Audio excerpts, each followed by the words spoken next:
días, estimados amigos.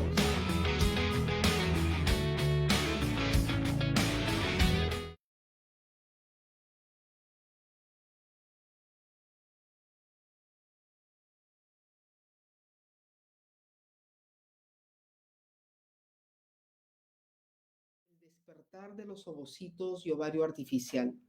En esta serie que nosotros tenemos, que se llama Cienciamante, que organizamos con RIDEC, la Red Interuniversitaria de Estudiantes de Ciencias, presentamos cada 15 días interesantes investigaciones de mujeres científicas que están contribuyendo al desarrollo nacional.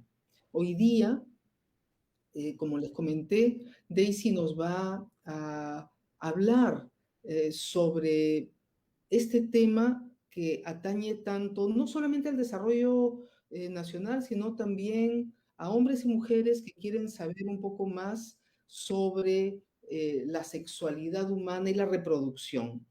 Las mujeres y la mayoría de mamíferos hembra nacen con un número establecido de folículos en el ovario. Estos folículos representan la reserva ovárica de un mamífero y son la clave de la fertilidad. Se estima que las mujeres nacemos con 2 millones de folículos ováricos y en toda nuestra vida reproductiva llegamos a ovular solo el 0.01%. ¿Cómo es que este proceso está orquestado? ¿Cómo se realiza la ovulación? ¿Es posible optimizar? ¿Es posible preservar la fertilidad con biotecnología reproductiva, como por ejemplo utilizar ovarios artificiales? Todo esto y más nos va a presentar hoy día Daisy Dipas. ¿Quién es Daisy Dipas? Daisy es estudiante doctoral de ciencia animal en el área de genética y reproducción en la Universidad Nacional Agraria La Molina, mi alma mater, ¿no? Ella es magíster en ciencias veterinarias con especialidad en reproducción por la Universidad Estadual do Ceará en Brasil. Ha sido bachiller en ciencias biológicas, especialidad en biotecnología por mi querida Universidad Nacional de San Cristóbal de Huamanga. Además, ha hecho diversos trabajos sobre ovario artificial. Entonces, con ustedes dejo a Daisy Dipas. Bienvenida, Daisy. Muchísimas gracias y adelante. Gracias, Gisela, por la presentación. Bien, ya lo mencionó Gisela, el título de la presentación de hoy, entonces voy a dar inicio a esta presentación. Bien, reproducción. Cuando nosotros hablamos de reproducción, tal vez se nos viene a la cabeza bebés, ¿verdad? Bebés, nacimientos, y tenemos dos protagonistas principales, el ovocito y el espermatozoide. Como muchos tal vez hemos estudiado en el colegio, en la universidad, la reproducción es un proceso, ¿no?, que nos sirve para mantener la continuidad de las especies. Pero ¿qué pasa cuando usamos este complejo proceso biológico como una herramienta, ¿verdad? Como una herramienta, por ejemplo, para los humanos, para parejas con problemas de fertilidad, para salvaguardar especies en peligro de extinción o en producción animal, para poder mejorar la eficiencia reproductiva de animales con alto valor genético? En este caso aquí puse las alpacas, que son los animales o es la especie con las que yo estoy trabajando actualmente en el doctorado, ¿verdad? Entonces, ¿qué pasa cuando esto es una herramienta? Pues aquí venimos a utilizar las biotecnologías reproductivas, como inseminación artificial, fecundación in vitro o ovario artificial. Ok, comencemos. Todos sabemos, hemos visto miles de videos, tal vez hasta motivacionales, ¿no? Donde vemos a los espermatozoides y ¿no?, la lucha que hacen los espermatozoides por llegar y nos dicen tú eres uno en 1.000.000. Y es cierto, pero ¿qué sabemos de los ovocitos?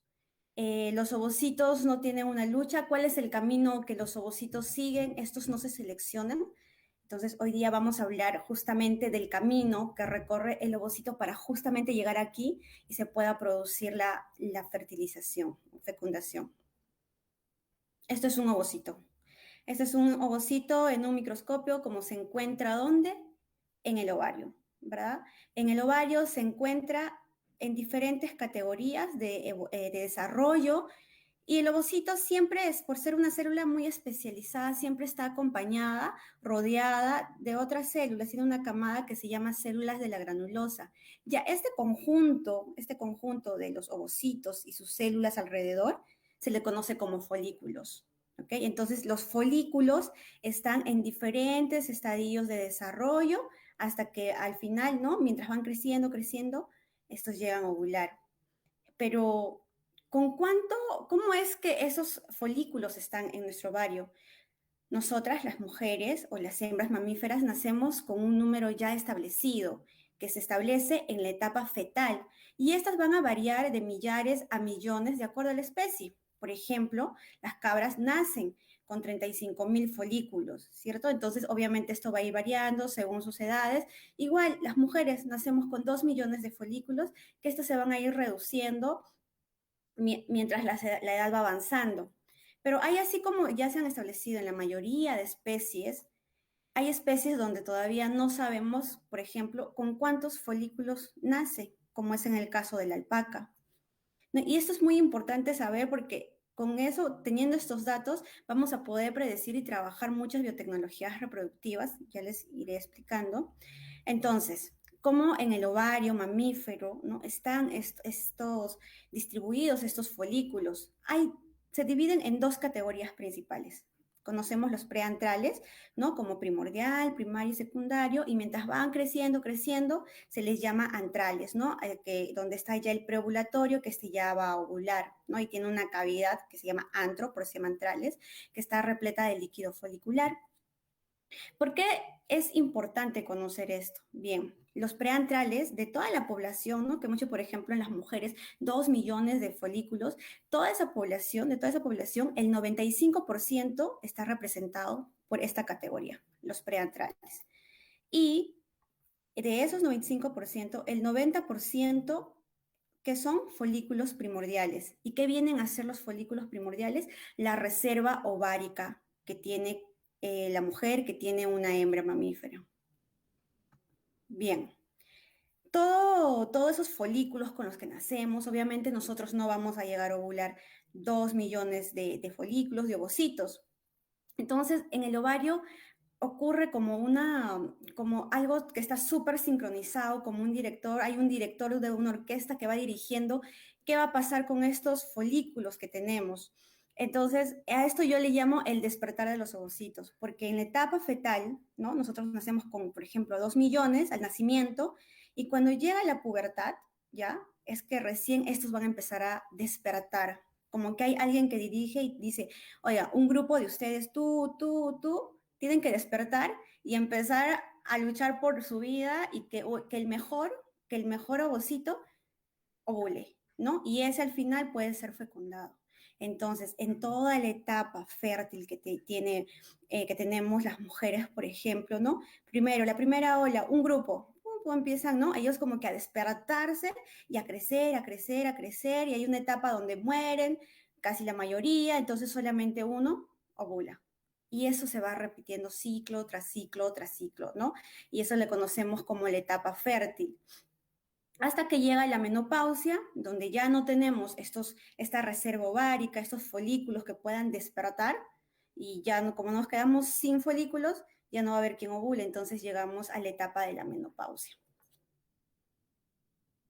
Entonces, ¿qué pasa? Esa atresia folicular no es la muerte celular, es la muerte de estos ovocitos en su afán de llegar a ovular. Entonces, en el ovario, el 99.99% se muere en ese proceso de querer ovular. Entonces, ¿qué significa? Que solo el 0.01% va a llegar a ovular. Entonces, hay una selección muy grande, pero todavía no está explicado cómo o por qué ese ovocito es el que ovula, ¿no? O qué características cumple. Entonces, para minimizar esas altas tasas de muerte celular, se han creado técnicas de reproducción asistida, porque miren, este 99.99% que va a morirse también es material genético, es material biológico que se puede trabajar, que se puede recuperar. Y la recuperación de este material antes de que se muera, ¿no? Por técnicas de reproducción asistida se le conoce como ovario artificial. Entonces, ¿qué es un ovario artificial? Pues bien, es un sustituto temporal del ovario natural. Es decir, puedo coger fragmentos de tejido ovárico donde estén estos folículos, ¿no? Con sus ovocitos y cultivarlos in vitro, ¿no? O que se desarrollen en una placa Petri, en un laboratorio in vitro. ¿Con qué objetivo? No quiero que funcione como si estuviera en el ovario naturalmente y que produzca hormonas, esteroides, desarrollo, ¿no? Que haya desarrollo folicular y que al final se liberen los ovocitos. Entonces, yo quiero cultivar folículos primordiales, que es lo que es nuestra reserva ovárica, para al final obtener mayor cantidad de ovocitos que tengan la capacidad de ser fecundados y poder después hacerle procedimientos de producción de embriones también in vitro. Entonces, ¿cómo funciona esto? Nosotros podemos cultivar ovario entero, podemos cultivar fragmento de tejido ovárico, donde están los los ovocitos, los folículos, ¿no? O también podemos cultivar folículos aislados, ¿no? Microdiseccionados, donde en placas Petri, eso se llama el cultivo in vitro. Pero también, ¿qué podemos hacer? También podemos criopreservar esos tejidos y también podemos hacer posteriormente trasplantes. ¿Para qué hacemos esto? Para preservar la fertilidad. Hacemos cultivo in vitro para investigación básica, ¿no? Para estudio de cómo van funcionando, para test farmacológicos y para multiplicar animales de alto valor genético o en peligro de extinción.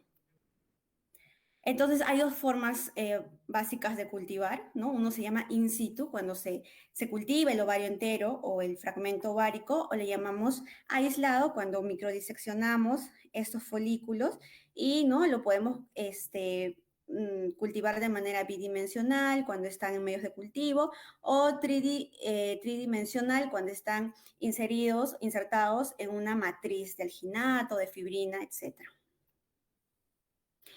Bueno, aquí puse un video de cómo, por ejemplo, esto es un fragmento de tejido ovárico y vamos cortando, ¿no? Con agujas y separando. Estos redonditos son los folículos. ¿Ya? Y estos son los folículos que cuando están microdiseccionados, ¿no? Se van a ir a cultivar. Más o menos esa es la forma en cómo se hace la microdisección de estos folículos. Entonces, después de cultivarlos in vitro, obviamente tenemos que evaluar los parámetros, ¿no? Queremos que se vayan desarrollando, lleguen a tratar de ovular in vitro, que maduren estos ovocitos, que posteriormente se forme un embrión y la meta final es que haya nacimientos de crías viables. Y esto ya se ha logrado en animales de laboratorio como en ratones, ¿no? Esto ya hay una técnica establecida y ha habido varios casos donde a partir desde folículos primordiales y cultivos sucesivos ha habido nacimientos exitosos de crías sanas. Pero todavía no, esto no ha pasado en animales de producción o humanos. Entonces, también había hablado de la criopreservación de tejido ovárico, de folículos preantrales, ¿no? La criopreservación básicamente es preservar muestras de tejido ovárico a temperaturas ultra bajas, a menos 196 grados, para preservar células y tejidos vivos y después de descongelarlos, garantizar el reinicio del desarrollo celular post-criopreservación. ¿Para qué hacemos la criopreservación de tejido ovárico? En animales, para bancos de germoplasma, para salvaguardar genotipos valiosos. En animales en peligro de extinción, igual, para salvaguardar. Pero también en humanos, esta es una técnica que está más avanzada en investigación. Se utiliza mucho para mujeres o niñas que padecen de cáncer y que cuando reciben terapias, quimioterapias o radioterapias, esto produce pérdida de la fertilidad. Entonces, una alternativa es criopreservar ovarios enteros o fragmentos de tejido ovárico. Entonces, se utiliza mucho esta técnica. Y finalmente, aquí tenemos el trasplante ovárico, ¿no? Que es tener esos fragmentos de tejido ovárico que hemos posiblemente criopreservado, cultivado, y después hacer el trasplante ovárico en el ovario, ¿no? Regresarlo. Por ejemplo, después de una terapia de cáncer, cuando se superó la enfermedad, ¿no? Entonces, para poder volver a generar la fertilidad, se hace estos procesos. Entonces ya hubo resultados, incluso en 1960 ocurrió el primer nacimiento después del trasplante de ovario y en humanos obviamente está más estudiado y el primer nacimiento se obtuvo, ¿no? En el 2004, después de un trasplante, criopreservación y trasplante ovárico. Bueno, aquí era más o menos les quería hacer ver cómo es que estos fragmentos para después hacer el trasplante, ¿no? Tenemos fragmentos de tejido ovárico, estos se van a ir uniendo, ¿no? Los van a ir uniendo y posteriormente en una operación quirúrgica estos fragmentos ya unidos se van a insertar de nuevo en el ovario. Ok, ya teniendo conocimiento de lo que se trata más o menos, de lo que queremos hacer y de los beneficios que nos ofrece tener la biotecnología de ovario artificial, yo tengo, bueno, nosotros, el grupo de investigación, tenemos un proyecto y yo a través de de mi doctorado, que tengo una beca de doctorado, ¿no? Que lo financia Fondesit. Entonces tenemos este estudio en alpacas, pero en alpacas lamentablemente hay muy poca información, ¿no? Sobre estos procesos que ocurren en el ovocito, en el ovario, etcétera. Entonces tenemos que empezar haciendo investigación básica y les voy a mostrar el trabajo que estamos haciendo justamente en investigación básica que nos va a servir de base para poder aplicar la tecnología más adelante. Entonces, lo primero que estamos haciendo es un estudio histológico de folículos preantrales. Hemos colectado varios en la etapa fetal, en la etapa puber, en la etapa adulta, ¿no? Y hemos hecho histología clásica. ¿Para qué? Yo les había dicho, no está en alpacas, no sabemos con cuántos folículos nacen. Entonces, estamos contando, vamos a establecer la población folicular en cada edad, ¿no? De los folículos preantrales, en cada categoría. También vamos a ver el porcentaje de sobrevivencia que se tiene en cada edad, ¿no? A través de la clasificación histológica, ¿no? Para ver si se están muriendo, si se están degenerándose, etc. Entonces, por ejemplo, aquí tengo una imagen, esto es del ovario fetal de alpaca, ¿no? Nosotros dividimos también las porciones lateral ovárica, podemos ver todos no sé si se puede observar, pero vemos puntitos blancos, todos esos son los folículos, ¿no? Que se encuentran. Y mientras va avanzando las porciones, en la porción intermedia ya podemos ver que estos folículos ya se van colocando aquí, en la parte periférica del ovario, ¿no? Entonces acá ya están los puntitos, porque aquí ya se va a formar la médula. Entonces, estamos viendo toda la arquitectura del ovario, ¿no? Porque queríamos describirla. Entonces, ¿para qué hacemos eso también, no? Hay una hipótesis que se plantea en varios estudios, en humanos se ha hecho, y se acuerdan que yo les decía, ¿no? Que hay un director de orquesta que va a ir diciendo, oye, tú tienes que despertar y ir para que puedas ovular. Entonces, posiblemente dicen, ¿no? Que los folículos primordiales, los más pequeñitos, la reserva ovárica, no, son la fuente de señales inhibitorias, las que dicen, oye, tú no te tienes que despertar, no, tú tienes que seguir aquí hasta después. Entonces, hay una hipótesis, ¿no? Estos son, entonces, mientras más cercanos están a estos folículos, mientras más juntos estén, ya mientras tengan vecinos ahí cercanos a ellos, estos ovocitos no se despiertan, ¿no? Entonces, pareciese que siguiera esa sincronización. Entonces, para eso es necesario estudiar ya patrones geográficos de todo el ovario. Y es lo que estamos tratando de hacer utilizando algunos programas.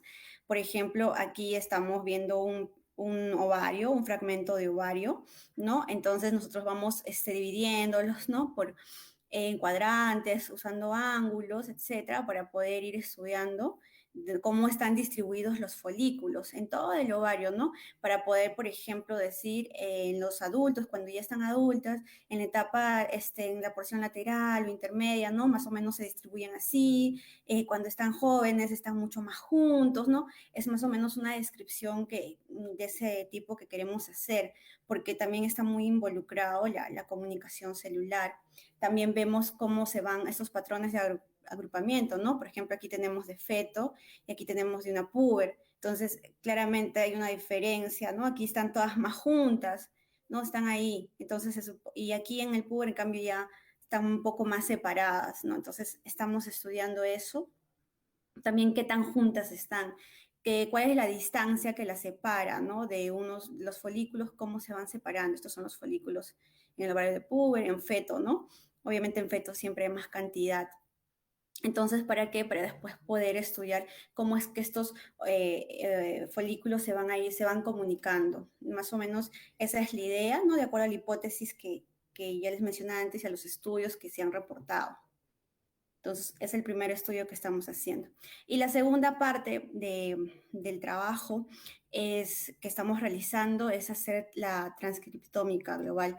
¿De qué se trata? Es más o menos con esta tecnología lo que se ve el nivel de expresión de genes transcritos ya en una célula en un momento determinado. Más o menos lo quiero explicar como como si tomamos una fotografía de los genes, ¿no? Y de lo que se van expresando en diferentes etapas que yo elijo. En este caso, es como que voy a tomarle una foto a los genes en la etapa primordial, una fotografía en la etapa primaria, a los genes, ¿no? El nivel de expresión de los genes, y también en la etapa secundaria. Entonces, ¿qué va a pasar? Por ejemplo, ¿no? Lo que queremos hacer nosotros es, ya imaginemos que el círculo rojo sea los genes de la etapa primordial, el círculo azul del primario y el negro son de los genes secundarios. Entonces, por ejemplo, vamos a ver que aquí hay genes que solamente pertenecen al primordial, hay genes que solamente pertenecen a la etapa primaria. Entonces, como yo quiero saber cómo este ovocito va a despertar para pasar esta etapa, ¿no? Y seguir desarrollándose, entonces podría decir, vamos a hacer una diferencial, ¿no? Ah, mira, aquí aparecieron diferentes genes que no están aquí. Posiblemente estos genes estén involucrados en que este ovocito se despierte. Entonces vamos a hacer un trabajo de ese tipo, ¿no? Ya queremos ver a la escala molecular. Entonces, para esto lo que vamos a hacer, o lo que hemos hecho, es hacer la colecta de ovarios, ¿no? Entonces, lo vamos a hacer como una histología clásica y lo vamos a separar, ¿no? Lo que queremos estudiar, los folículos primordiales, el folículo primario, secundario, y a través de una microdisección por láser. Ese era un video, no sé por qué no funciona, pero bueno, lo que queremos es...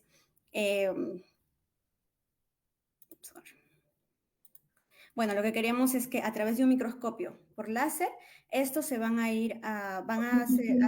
Un puntero láser, quitas el puntero y ya te va a funcionar. Ah, cierto, gracias. Ya, bueno, lo que queremos hacer es que en un tejido, ¿no? Vamos a identificar los folículos primordiales, entonces vamos a cortar por un sistema de microdisección de láser, un microscopio, y vamos a cortar. ¿Cómo? Así, ¿no? Entonces vamos a separar tanto ovocitos y sus células de la granulosa en cada estadio. Y cada ese tipo celular lo vamos a mandar a secuenciar. Ya, y de esa manera lo separamos. Finalmente, lo que queremos hacer, claro, esta etapa del cultivo in vitro de folículos primordiales va a depender de los resultados que tengamos en la transcriptómica, ¿no? Entonces, lo que queremos hacer aquí es, por ejemplo, los genes que han sido diferenciales, los que posiblemente estén ahí relacionados a que el ovocito se despierte, ¿no? Queremos utilizar las proteínas de esos genes para hacer un cultivo, ¿no? Entonces queremos igual colecta de ovarios, vamos a microdiseccionar los ovos, los folículos solo primordiales y los vamos a cultivar in vitro y lo vamos a poder añadir o suplementar el medio de cultivo con esos genes que hemos dicho que están, con las proteínas de los genes que hemos dicho que están involucrados, ¿no? En que estos se desarrollen y se despierten, ¿no? Entonces, claro, va a depender mucho del trabajo anterior, de los resultados, y obviamente esto tiene para rato, ¿no? Se tienen que estudiar concentraciones, tiempos, ¿no? Que ya seguro se va a ir desarrollando con otros proyectos. Pero esto es una base que queremos dejar. Entonces, básicamente ese es el trabajo y yo quería recalcar la importancia que tiene un ovocito y la importancia que tiene estudiar, hacer la investigación básica en un ovocito para las biotecnologías reproductivas, ¿no? Ya que sabemos que cuando hay un espermatozoides, y fecunda, normalmente todo el desarrollo embrionario se va a dar en el citoplasma del ovocito y es importante conocerlo. Por ejemplo, también tenemos, aquí es una técnica de biotecnología, ¿no? Lo que logres hacer se llama ICSI. Entonces, aquí inyectas solo el espermatozoide, ¿no? Para que pueda fecundar y ya aquí podemos ver cómo se va desarrollando también in vitro, ¿no? Ya aquí se pueden ver los dos pronúcleos y se va a ver el desarrollo embrionario que se hace in vitro. A esto queremos llegar, pero desde folículos primordiales. Y esa es la investigación en la que estamos trabajando ahora. No sé si tienen alguna consulta. Gracias. Muchísimas gracias, Daisy. Realmente, deja tu presentación. Sí. Este, ya. Muchísimas gracias. En primer lugar, quiero felicitarte por el estupendo trabajo que estás haciendo. Gracias. Me ha parecido súper, no solamente el contenido, sino también tu enfoque, cómo lo explicas. Realmente te felicito a ti, a tu asesor, no sé quién sea tu asesor, asesora. Sí, Edwin Mellillo, es de zootecnia de la agraria. Bueno, felicítalo de parte mía y a ti sobre todo por una explicación tan maravillosa que nos has hecho sobre tu trabajo. Se nota tu pasión por lo que haces, tu cuidado, tu dedicación. Realmente me ha parecido súper interesante. Gracias, Gisela. Sí, y además para el desarrollo nacional, bueno, los auquénidos, los camélidos son súper importantes y yo entiendo que tienen además graves problemas de fecundidad por, digamos, por su naturaleza, ¿no? De animales que viven en altura, así es, y que solamente tienen una cría. Entonces, Ujú. deberíamos poder, ¿no? Conservar ovocitos, embriones de alpacas que sean, digamos, de alto valor. Una pregunta. Tú, Sí, Gisela. tú nos has comentado todo esto desde un punto de vista, vamos a decir, biológico, ¿no es cierto? O sea, Sí, tú eres veterinaria, pero todo esto podría hacerlo un biólogo, ¿no? yo soy bióloga. Ay, Soy perdona, tú bióloga. eres bióloga, discúlpame, ¿no? Con razón estaba tan bien hecho. Ah, La modestia. Pero yo veo que acá también hay espacio, por ejemplo, para matemáticos como Camila, ¿no? Para poder hacer los cálculos de las migraciones, de las distancias, estimaciones de cómo esto migra en un volumen, ¿no? Y encima haciendo integrales, porque esto es un continuum, este, eh, y, y pero también al mismo tiempo tenemos que hacer todo un manejo hormonal, proteico, etcétera. sí. Entonces, también hay espacio para gente que trabaja en bioquímica, ¿no? Eh, etcétera. Entonces, ¿cómo trabajan ustedes Sí. multidisciplinario, ¿no? Sí, justamente ese punto que mencionas es muy importante, el trabajo multidisciplinario, porque para hacer ese trabajo se necesita de profesionales que den puntos de vista y que te ayuden a poder realizar ese tipo de trabajo. Desde, o sea, yo digo, la primera parte como cuando empezamos el proyecto, ¿no? Se veía fácil, bueno, es hacer histología y ver, ¿no? Contar mis folículos, ¿no? A veces lo que a veces la idea errada que tuve al inicio, ¿no? Pero en el proceso, ¿no? Cuando ya planteamos y según los objetivos que queríamos cumplir, es totalmente necesario la colaboración de otros profesionales y es lo que a veces falta tal vez en muchos grupos de investigación, ¿no? Que se tenga profesionales de diferentes campos. En mi caso, por ejemplo, ya hice la histología, conté, pero en una parte yo mencioné que tenía que usar programas, ¿no? Programas para poder ver, hallar el punto geométrico, ¿no? Que es el centro, para los ángulos y todo eso, obviamente yo lo hago con ayuda. Hay gente que me ayuda. Tengo un compañero que es de pastos, ¿no? que se dedica a hacer estos proyectos ecológicos para ver los mapas ecológicos con drones, ¿no? Y maneja todos estos programas. Entonces, todo esto, él me ayuda justamente poder manejar, poder hacer esos cálculos, ¿no? Él es ingeniero zootecnista, pero también ahí tiene compañeros que son ingenieros civiles, ¿no? Y entonces manejan esos programas y eso me ayuda. También nosotros en nuestro grupo tenemos médicos veterinarios, yo soy bióloga, hay ingenieros zootecnistas y ahora que, por ejemplo, estoy haciendo un trabajo en el INEN, esa parte del el microscopio de láser, ¿no? Donde utilizo, entonces ahí ya hay médicos, hay patólogos, hay tecnólogos médicos, hay bioquímicos, hay un biólogo molecular, entonces eso enriquece el trabajo. Totalmente, ¿no? Eso te da la posibilidad que tu trabajo realmente esté bien hecho y que pueda ser publicado en una buena revista, ¿no? Entonces, súper necesario. Y sí, nosotros tratamos de rodearnos siempre de otros profesionales. Mi asesor siempre busca asesorías externas. Tenemos, con la universidad donde hice mi maestría, ¿no? Ahí hay nutricionistas, hay bioquímicos, incluso hay fisiólogos, ¿no? Entonces, ellos siempre nos están dando recomendaciones. Entonces no trabajamos solos, definitivamente no estamos trabajando solos. Así Pero se con esto trabaja en te la vas a ciencia. convertir en la reina de los ovocitos de las alpacas en el Perú. Sí, yo creo que estoy yendo por ese camino. Pioneros. Ujú. Sí, yo veo vocitos nada más. Sí. Una pregunta sobre eso, pasa que yo, como ya sabrán, soy matemática y yo estoy acá para ayudar a traducir. Entonces, de verdad me parece súper loco, no sé cómo expresarme en ese ámbito, todo lo que nos están presentando en esta biotecnología, ¿no? Con esa biotecnología. Entonces, no sé, se me ocurrió por ahí, así como se está viendo la parte de fertilización, ¿no? En este caso, a las alpacas, serán las alpacas, ¿verdad?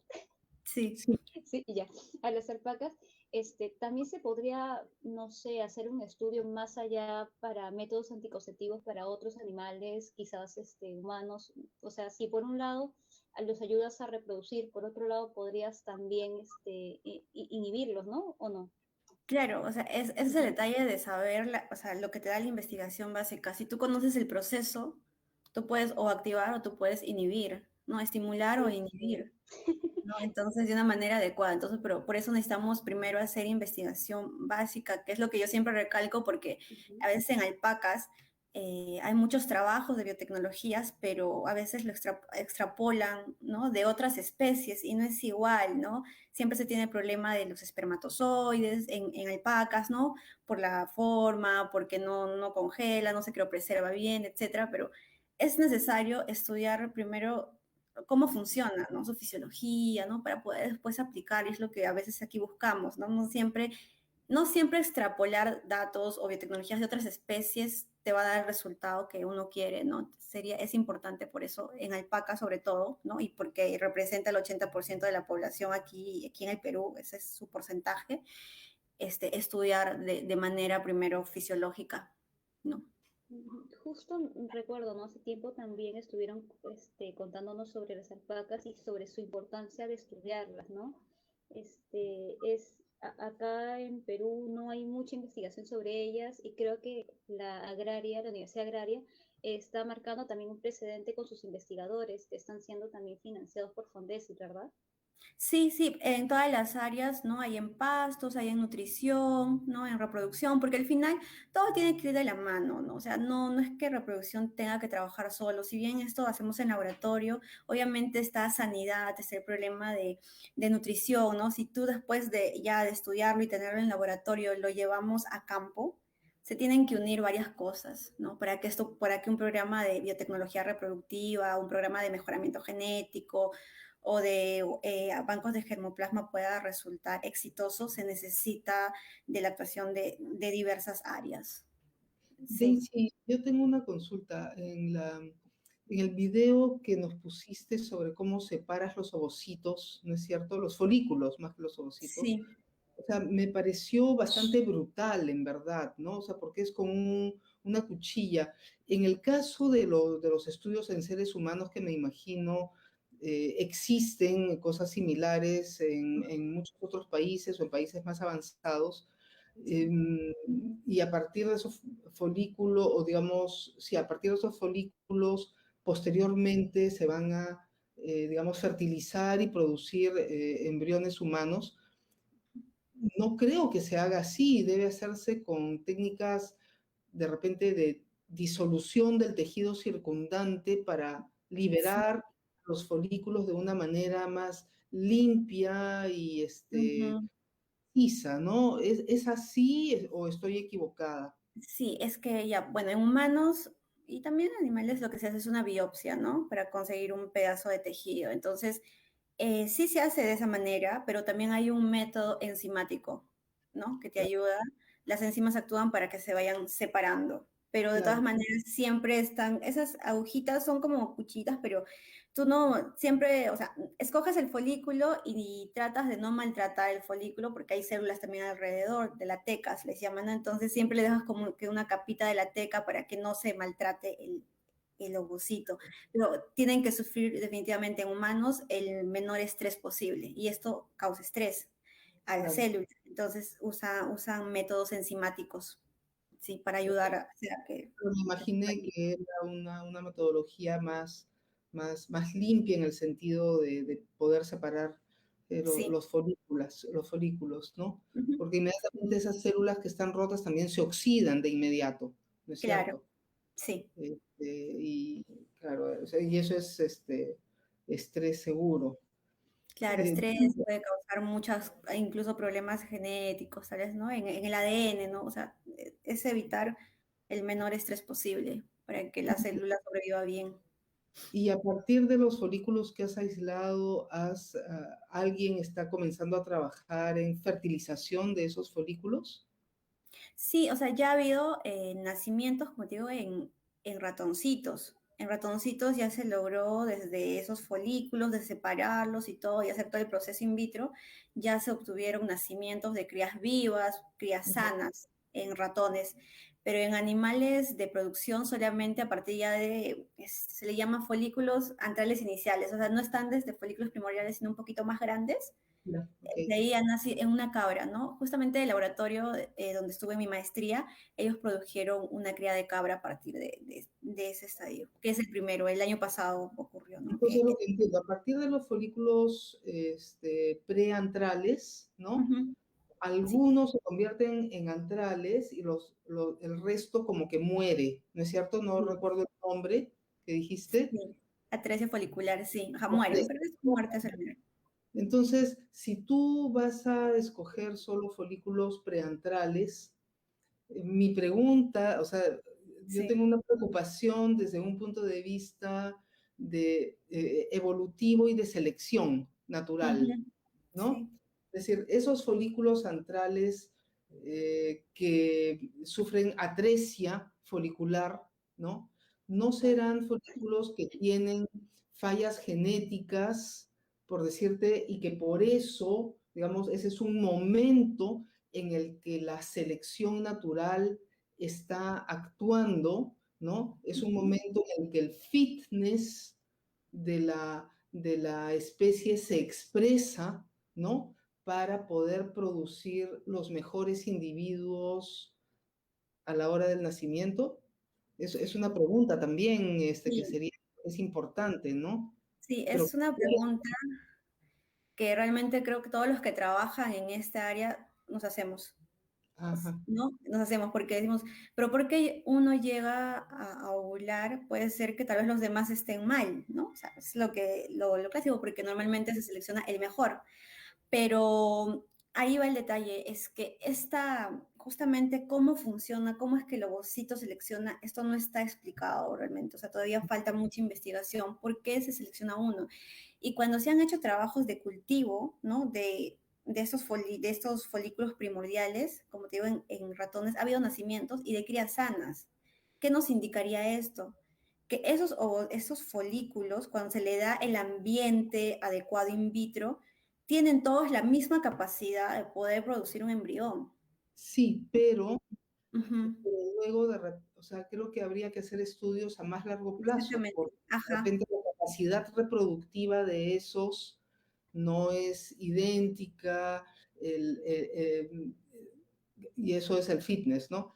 Pero no Claro, solamente capacidad reproductiva, sino su capacidad de sobrevivencia, su capacidad de análisis de situaciones, en el caso de animales, de análisis de situaciones inmediatas, y en los humanos, capacidad de articular, en fin, ¿no? O sea, es una gran pregunta. habilidades. claro, Habilidad. sí. Eso, claro, se tiene que hacer en verdad un estudio más largo, ¿no? Esos ratoncitos que nacieron, que es la única prueba de que se podía, ¿no? Que son capaces de criar bueno, lo que reportaron los autores fue que nacieron 18 crías sanas, no tenían ningún tipo de enfermedad genética, ¿no? Nada, o sea, nacieron sanos, pero igual se tendría que ver cómo estos se han ido desarrollando en toda su vida, ¿no? Hasta adultos. Se tendría que hacer un estudio. Y eso supongo que se va a ir evaluando mientras esta ciencia, esta tecnología se va a ir avanzando, ¿no? Para poder en verdad determinar, la única manera es investigando para poder responder eso. Claro, yo tengo una pregunta particular, más personal, ¿no? Para ti. La investigación que estás avanzando me parece que es más teórica, es como un pie, ¿verdad? Es como Sí, un pie. Ajá. O sea, no es la finalidad de al final tener una cría de alpaca. O sea, en esta investigación no. no, en esta investigación, como ya lo mencioné, es investigación básica, porque como no tenemos información de esta especie, para poder desarrollar esta biotecnología tenemos que crear primero la base, la teoría, ¿no? Más o menos cómo está funcionando. Claro. Ujú. Justo quería compartir, ¿no? ¿Qué tan importante es la investigación básica? Tú eres bióloga, entonces sabes de lo relevante, y creo que lo has estado repitiendo también, Sí. de lo importante que es estar interconectados todas las áreas para, en específico, en este tema, ¿por qué queremos saber sobre fertilización o quizás sobre inhibir, ¿no? Inhibir la procreación para para mantener quizás la natalidad de los animales, de los humanos, que a la larga el planeta es un grito urgente, ¿no? De la naturaleza. Necesitamos poder controlar la natalidad. Entonces, este avance en la ciencia, no solamente aquí en Perú, sino a nivel global, ayudaría muchísimo. Ahora, acercándonos más a ti, ¿nos podrías comentar qué fue lo que te animó a apartarte hacia esta área? ¿Por qué esta investigación? Claro, ¿por qué Bueno, te convertiste en bióloga y por qué Ujú. hacia reproducción animal? Claro, qué loco. bueno, voy a tratar de resumir mi historia. Lo que pasa es que, a ver, cuando yo salí del colegio, yo siempre, no sé, desde el colegio siempre me gustó la biología. Y había muchas cosas que yo no entendía en las clases de ciencia, tecnología y ambiente. Había muchas cosas que yo no entendía, no lograba entender. Y yo era muchas veces de ver algunos programas que dan en Discovery, ¿no? Entonces yo siempre veía esos programas donde hacían terapia génica, utilizaban células, cultivaban embriones. Entonces a mí me parecía algo súper genial, en verdad. O sea, me llamaba tanto la atención, yo quería estar ahí, donde estaba ese señor, esa mujer con la bata, haciendo todos esos procesos. Es algo que no sé cómo explicarlo, pero yo sentía tantas ganas de estar ahí también. Pero yo en ese tiempo lo veía como que bastante lejos, muy lejano a mí, muy lejano. Entonces, en Ayacucho hay Tú la eres carrera de biología. ayacuchana, ¿no es cierto? Tú eres ayacuchana, Sí, ¿no? Ajá.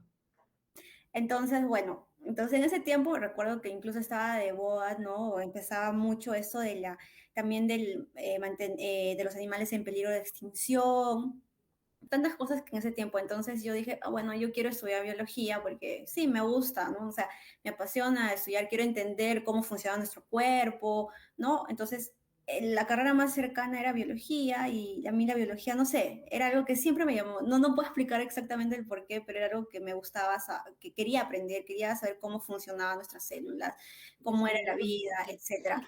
Entonces me metí a estudiar biología y en el camino por ejemplo, para ir a este tema, yo en verdad a mí me gustaban mucho las plantas, ¿ya? Y yo no sabía que en Perú, mira, cómo es a veces cuando nos enfrascamos en nuestra ciudad pequeña, etcétera. Yo no sabía, por ejemplo, que en el Perú se hacía embriones in vitro, ¿no? Que había esas tecnologías que yo antes lo había visto en colegio, ¿no? En la tele. No lo sabía. Hasta que una vez, cuando yo estaba en octavo ciclo, fui al INIA. Yo quería aprender sobre las plantas, quería ver si podía ir por horas para aprender sobre las enfermedades de las plantas, etcétera. Y vi un laboratorio, ¿no? Y estaba yendo a hablar con el encargado y vi un laboratorio que decía Laboratorio de Biotecnología Reproductiva en Caméridos. Entonces, cuando vi eso, ya me olvidé de las plantas. Y, O y sea, entré, sí, ah, y entré, me gustó y ya mucho. no saliste más, ya no saliste más. O sea, No, entras. no salí más. No salí más, me gustó, yo sentí que ahí era feliz, o sea, es como que cuando estás haciendo en el laboratorio, hasta el tiempo no pasa, porque en verdad estudiar maestría, estudiar doctorado, es bastante, no sé si heroico, es bastante complicado a veces por los tiempos. Sacrificado, sacrificado. Muy sacrificado, exactamente, muy sacrificado por los tiempos, porque a veces estás de madrugada, a veces hay que ir sábados, domingos, ¿no? De acuerdo a la investigación que haces, yo creo que la mayoría que empieza a investigar pasa por eso, entonces te tiene que gustar realmente. Porque si no, no, creo que al final no soportarías tal vez tener esa vida. Te tiene que gustar. A mí me gusta estar en el laboratorio, me gusta ver los embriones, me gusta cómo se empiezan a dividir las células, a mí me encanta. Entonces, y bueno, en animales, ¿por qué? Porque tal vez he sido influenciada por mi papá. Mi papá es técnico agropecuario, trabaja en el Ministerio de Agricultura y desde que era pequeña a veces yo le acompañaba en sus viajes porque trabajaba en comunidades, y entonces él iba donde las vacas, ¿no? Iba ahí donde los animalitos, les ponía vitaminas, etcétera, siempre estaba relacionándose mucho con la producción, ¿no? Producción de animales. Entonces, esa idea también de irme a animales también nació por él, ¿no? Ay, me acaba de surgir una idea así súper random. Nos escapamos un poquito. Qué chévere, de verdad, todo lo que nos has contado, pero justo en esto, tengo la curiosidad. Al final, ustedes agarran los óvulos, los ovocitos del animal vivo, o se hacen la biopsia en el animal vivo, o cómo es que lo extraen. Vivo, sí. Vivo. Ah, qué interesante. Entonces, ¿ustedes tienen en la universidad las alpacas o es que van a un lugar en específico a buscarlo? No, por ejemplo, para este trabajo que es para determinar población, etcétera, lo hacemos, la colecta de ovarios, lo hemos hecho del camal de Huancavelica. Ya. Buscamos por edades, ¿no? Dentarias, Ah, ya, ya, claro. sí, pero cuando se aplique para animales de alto valor genético, etcétera, obviamente se tienen que hacer de animales vivos, ¿no? Aquí los científicos van de viaje siempre. Sí, Siempre. pues viajamos, sí. Yo voy siempre a Huancavelica para hacer las colectas. Huancavelica es el lugar donde hay más alpacas que nos queda más cerca. Bueno, Camila, ¿cuándo te animas a comenzar a trabajar como matemática en alguno de los proyectos de biología, de química, etcétera? A Sí. mí te voy a decir que, digamos, por ejemplo, matemáticas creo que solamente hay en la Universidad del Callao, ¿no? En la Católica, no sé si hay en la Uni, Sí, sí hay en la UNI. sí hay en la Uni. Son Sí, esas sí hay en tres la donde hay matemáticas, me parece, ¿no? Uni Villarreal, San Marcos, Católica, Trujillo. Ah, A ver, ¿dónde más? Ah, sí, debe haber en algunos más. Esas son las que tengo ahora. ya. Esas son las que tengo ahora. ¿Y a qué se dedican los matemáticos que salen de estas universidades? A ver, por ejemplo, los que van aplicada, he visto que, matemática aplicada, ¿no? Que han trabajado, por ejemplo, con biólogos, ahora como están mencionando, no sé si Daisy estará trabajando con algún matemático, por ahí he Requiere. visto. Ah, ¿requieres? Sí, es que es importante por es que algunas cosas, eso que te mostraba de ver, centros geométricos, sacar y todo eso, sí se necesita siempre de la asesoría de un matemático, en verdad, para estar segura. Yo he Del- visto que de San Marcos están saliendo algunos matemáticos que trabajan en el INEI, también trabajan en algunos hospitales y de Villarreal, ¿no? De Callao sí he visto muy pocos matemáticos aplicados, he visto más teóricos, ¿no? Que suelen irse quien menos termina su pregrado y va al extranjero a continuar en investigación. Matemática pura, teórica, es netamente papel, lápiz, libros y continuar alguna teoría, ¿no? Continuar alguna teoría. Claro, o sea, ni siquiera usan computadoras. Es mínimo, es mínimo, es mínimo. Uh-huh. Es súper interesante, Daisy. Yo creo que debería ser un llamado, ¿no? A los matemáticos para que lleguen contigo al laboratorio. Sí, sí, es solamente visibilizar cuán necesario es el trabajo multidisciplinario, ¿no? A veces solo nos gusta trabajar, no sé, entre biólogos, entre veterinarios, a veces algunos laboratorios que yo conozco a veces solamente hay una carrera, ¿no? Pero no tiene que ser así, en verdad. El futuro para ti, Daisy, ¿cómo lo visionas? Es decir, ¿quieres regresar a la Universidad de San Cristóbal de Huamanga? ¿No? Sería un gol, realmente, ¿no? Podrías tener tu propio laboratorio allá. Ustedes en la San Cristóbal de Huamanga existen fondos del gas, ¿no? Sí, de Eh, verdad. o sea, podrías montar un súper buen laboratorio y los estudiantes ayacuchanos son chicos bien dedicados que solamente necesitan un líder, ¿no? Que necesitan un líder que los obligue a estudiar inglés, ¿no? Sí, Desde jóvenes, que los estimule a que estudien inglés, que tenga contactos en el extranjero, para que ellos puedan salir a hacer entrenamientos diversos, pero yo creo que todas las universidades públicas, las emblemáticas, ¿no? Como la San Cristóbal de Huamanga, como la UNSAC, como La de Cusco la San Antonio Abad en Cusco, también tiene matemáticas. claro, la UNSA en Arequipa, la de Trujillo, son universidades que tienen un potencial enorme, sí. sobre todo que tienen el dinero y lo que necesitan es personal humano altamente calificado como Daisy. ¿Has contactado a tus colegas, a las autoridades de la San Cristóbal de Huamanga? Yo estuve apoyando en un proyecto de biotecnología reproductiva en ganadería de altura, en bovinos, antes de empezar el doctorado, que justamente era financiado por los proyectos del FOCAN. Y bueno, ahí colaboré en armar el laboratorio de biotecnología, ¿no? Para in vitro, los animales, pero ya cuando yo empecé el doctorado, eh, tengo una beca, obviamente en las becas no te permiten trabajar, ¿no? Claro, Pero siempre he estado en contacto, ¿no? Para algunas consultas que tenían, o yo también para algunas cosas, ¿no? Hemos estado en contacto con la Facultad de Veterinaria, en verdad, que fue. Pero a partir de ahí ya no he tenido más un cultivo de esto, a veces hay esos problemas, ¿no? Tal vez podríamos hacer esto, lo otro. En no, pero verdad, pues, sería bueno organizar algunas charlas específicas. Eso no es trabajar, pero dar charlas sí, a Ayacucho para que sí he se den realizado cursos.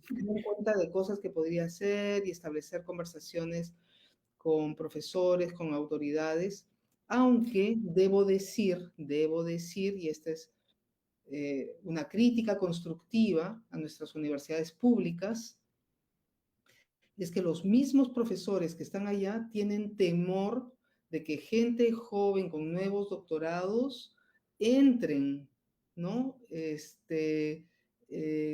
A puestos que no sean de profesor auxiliar.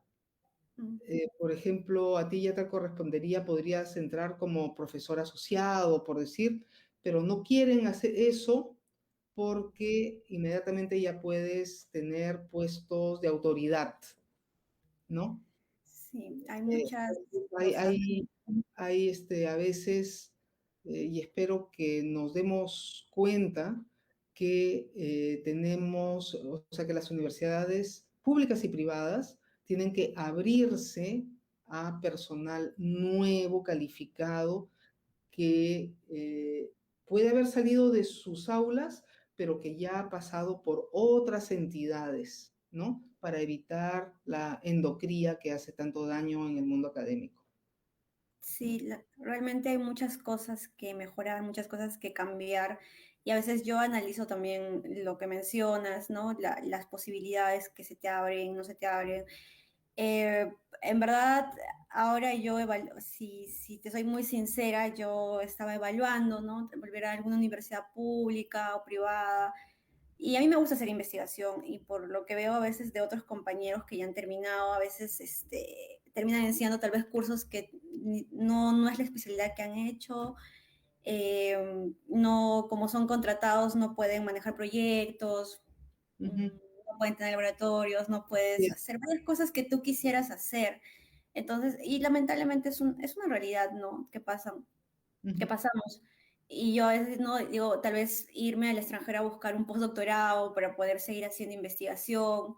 Un Lo he buen camino. pensado. Justamente, un buen camino es tratar de hacer un postdoc en el extranjero, pero manteniendo vínculos con algunas universidades aquí, en el sentido de cada vez que regresas, ir a hacer charlas, conversar con las autoridades, etcétera, para mantener el vínculo y abrir posibilidades y enterarte de cuándo son los concursos para postular, ¿no? Sí, sí, yo sí estaba evaluando, sí he evaluado todas esas cosas, en verdad también hemos hecho, cuando yo estaba trabajando en la San Cristóbal y empecé el doctorado, hicimos un curso con también fondos de Fondesit, ¿no? Para congresos. Hicimos un curso internacional de biotecnología reproductiva, invité a los profesores de mi maestría, invitamos a otros investigadores del extranjero, fue un curso bien, bien bonito, ¿no? Donde justo vimos todo el área de reproducción, hicimos con la Cayetano, Heredia también, y con el INIA. Entonces, sí, he ido a dar charlas porque también he ido a hacer algunas pasantías, ¿no? Gracias a los fondos de PENIA para ver en embriología molecular, para justamente aprender un poco y hacerlo en la tesis. He regresado y donde he dado charlas siempre ha sido en la San Cristóbal, ¿no? Claro, Sí, así es. Bueno, Daisy, muchísimas gracias por tu tiempo y gracias a nuevamente ustedes. felicitaciones por todo tu trabajo.